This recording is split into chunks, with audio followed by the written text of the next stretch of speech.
กรา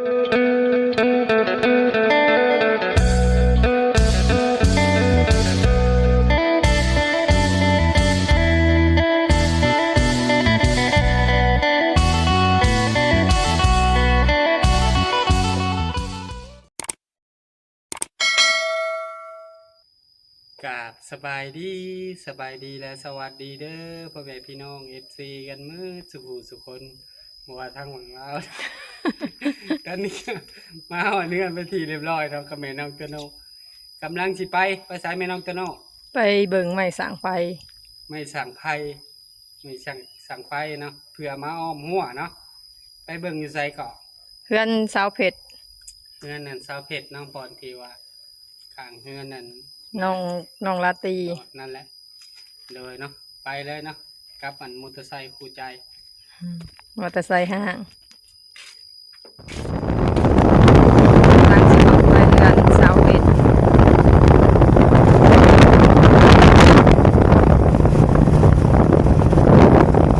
ห่างจากเฮือนบ่าวจะมั่มกับประมาณ1 กิโลได้ละกิโลหนึ่งละชงไปแล้วไปเนาะ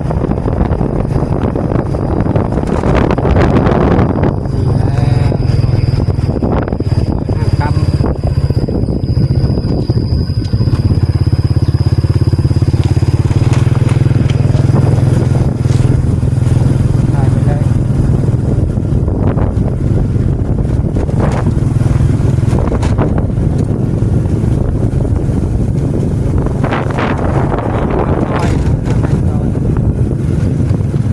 มันจะทอด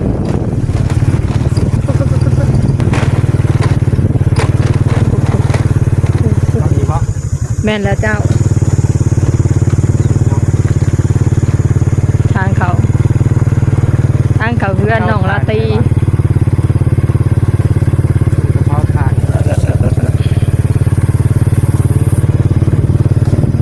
แล้วนี่พูดจิโร่คือจิลายน้ำคูด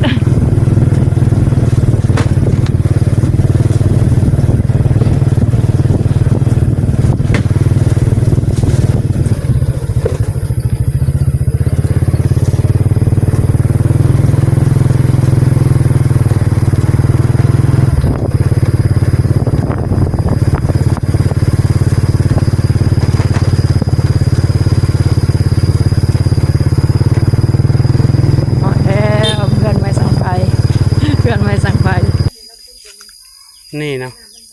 มาฮอดบอลนั้นจะสั่งไม่สั่งไพ่แล้วเนาะ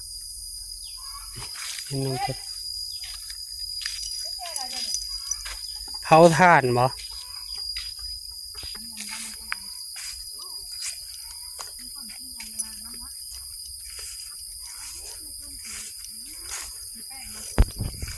โอ้ยบ่เห็นฮอดนั่นหน้าฮอดตาแต่ดนล่ะ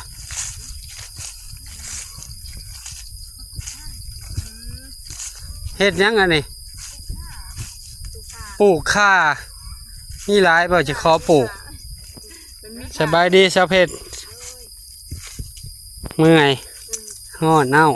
อย่ามาขอปั้นนะไม่สั่งไผ่ไปอ้อมหัวมันสิไปลำเนี่ยไม่สั่งไผ่ก็ไม่สั่งไผ่ตัดขอปั้น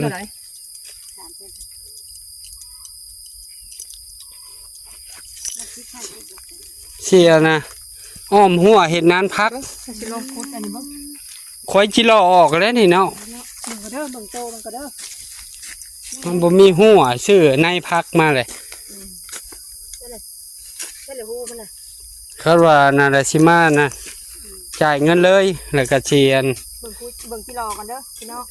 ตัดปลูกพักน้ำน้องมีเลยได้ผลมาเลยพอได้เก็บกินนะสำเร็จมันงานอันนี้บอกมันตรงป้าอะไรหัวมันกับอันนั้นเอาเลยเอ้าคือบอกเอามาจ้ะล็อกอันนั้นเลยไม่ได้ก้นไม่ได้อันนี้เขาไม่ได้ปั้นเบิ่งก่อนเบิ่งที่รอก่อนเด้อคือโอ้งามบริเจ้าบ่ปลูกมันเนี่ยงามคือคนปลูกป้าเลยนั่นมันยังหกเลยโอ้หัวใหญ่แล้วนี่เนาะใหญ่แล้ว เอาผ้าซับเอาไหนมันหลายปีแล้วมันหนาวเลยนะบัดนี้เน่าแล้วบัดนี้มันลายเลย เจ้าป้ามันแล้วบอกเฮาก็บอกให้สิมาซับเอามาขุดเอาแล้วก็เอาผ้าซับแล้วก็ตากแดดเนาะเจ้าบอก ตาก้นเฮ็ดได้ให้เฮ็ดเฮ็ด เบิ่งกันเด้อเบิ่งผู้จิรอกันเด้อสิไปขุดกันบัดนี้ บ่เกินนั่น กันแล้วได้นี่ สิบไปลำเลยนะสิบ่ฮอด15 ลำแหละมัน ประมาณ15ลำนี่ 15 ลำพอได้อ้อมหัวแล้วก็สิเริ่มลุยเลยนะคันเฮ็ดนานพักอ้อมหัวแล้วก็สิลงเลย โลกแท้จิรอ ขุดคุ้ม เจ้านี่เนาะจิรอ เมื่อวานนี่เฮามาหาเจ้าเทื่อหนึ่ง จะไปตลาดอันนั้นบอกว่านี่ว่าอะไรนะ ไปตลาด เว้นละเรื่องนี้อยู่นี่ว่า อืมนี่บ่เฮ้ยใหญ่บ่ โอ้พอดี ในใช่โอ้ยเอาจับเอาจ้ะใช่งามคือคนบ่นี่โอ้โหจิรอเห็ดตกปุกคือคนเลย พอดีกินแล้วเนาะสะเพ็ดเท่านี้เนาะบ่ต้องทานป่งปีอีกดอก โอ้นี่นะคนนี่ แม่นจิรอโอเคเนาะ พอดีขุดแล้วมื้ออื่นเพิ่นได้สิมาตัด เฮาก็สิจ่ายเงินไว้ให้เลย เด็ดซอยมัน จ่ายเงินนั่นมัน20เฮ็ดเลย จักลำนั่นล่ะ 15 ลำแถมอยู่บ่แถมจักลำน้อยลำหยังก็แถมก็ได้ตีจัก2-3 ลำ สิไปเฮ็ดประตูหัวเลยจัก อันเลิกเอาตัวแก่นั่นแหละมันบ่มีลำใหญ่นั่นแหละยังอันถ้าโทนยังถ้าอันนั้นพอมีเนี่ยมาถามว่ามันหมดแล้วมันบ่มีลำใหญ่มีแต่ลำมันจำห้ามเฮ้ย เฮาก็ไปผ่าครึ่งนะได้ซำใดก็เอา ต้นเฮาสิเฮ็ด เฮาผ่าครึ่งนะเฮาก็เอาตะปูน้อยตอกหรือว่าลวดมัดหั่นนะพอนี่ปลูกผักพอได้เก็บกินน่ะอย่าเผ็ดเลยพอได้บ่ได้ซื้อเขาบางเทื่อเฮาอยากเฮ็ดคอกเป็ดคอกไก่เฮาก็เลี้ยงคันว่ามีหัวมีห้าวแหละนะ15 ลำ เก็บมาดิ พอดีได้เงิน นี่เงินนี่ก็เท่านี้แล้วนี่ พอดี พอดีมาจ่ายค่าไม้ จ่ายค่าไม้เรือก็มารายขอบใจเด้อสาวเผ็ดอยู่ดีมีแห้งแถมแมันบ่ซื้อ15แถม15อันบ่ เออเจ้าเด้อสาว หมดเนาะ บ่ได้หมดเลยติเฮาก็โอ้ยว่าจะปลูกผักพอได้ถ่ายคลิปอยู่เฮือนแน่ล่ะก็พอได้เก็บกินพอได้แบ่งผู้นั้นผู้นี้แน่ผู้ใดอยากเก็บก็มา มันต้นกินดอกอันนี้ บ่แม่นทันสิปลูกขายปลูกหยังดอก พอได้เก็บกิน จะไปปลูกพอได้กินดอกมัน ขอบใจเด้อสาวเผ็ด ไปทำมือ เบิ่งหาสิไปเบิ่งกันสวนนั่น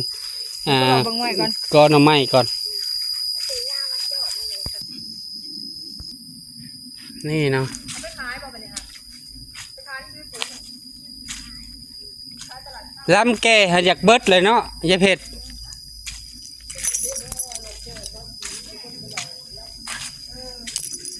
โอ้ใส่เสื้อแขนสั้นมายุงไหลเลยบ่ได้เฮ้ยเบิ่งซำนี้แหละมื้ออื่นเฮาจึงมาลุยมาตัดเดี๋ยวจักไผสิแก้ให้เนาะเฮาบ่มีรถไถตัดไว้ซะก่อนแล้วค่อยว่ากันเนาะ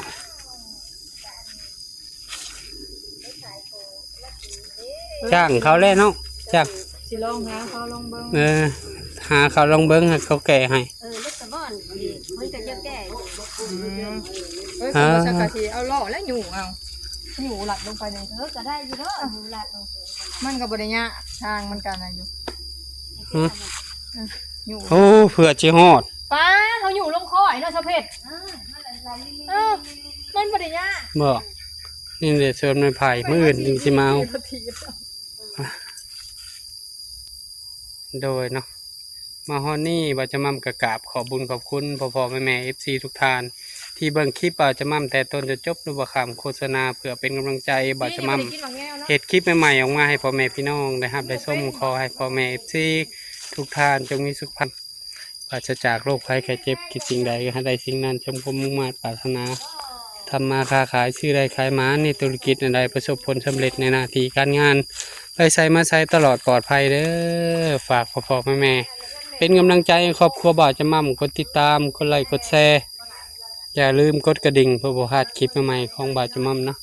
คลิปนี้บ่าวจะมั่มก็ขอตัวลาพ่อแม่พี่น้องไปก่อน เจอกันคลิปหน้าเด้อขอกล่าวคำว่าสบายดีสบายดีมื้ออื่นก็สิมาตัดไม้เนาะเพื่อไปอ้อมหัวสั่งเพิ่นแล้ว150,000พอดีหมดเหลือบ่หลายพอดีเหลือเงินหน่อยหนึ่งพอได้ซื้อกินเฮ็ดเวียกมากอะพอได้จับนั่นจับนี่ใส่จะได้กระสู่ต่อไป